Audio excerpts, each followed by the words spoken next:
how to change the color of app icons on the Android tablet. Hey everyone, welcome back to Wake&Tech. Are you looking to change the color of your app icons on an Android tablet?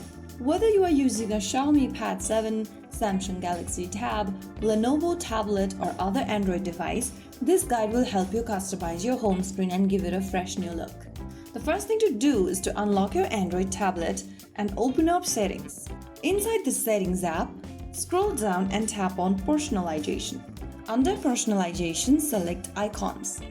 You'll then see this background color option. Just press on that and choose the colors you want for your app icons. After you select one of the color patterns, go back to your home screen and you'll see your app icon color changed a bit. You can play around with other colors if you want and get back to your home screen to see the difference. So that is how you can change your icons color or theme in Android tablets. So there you have it. If you found the video helpful, don't forget to like, share and subscribe to our channel. I will see you again in the next video.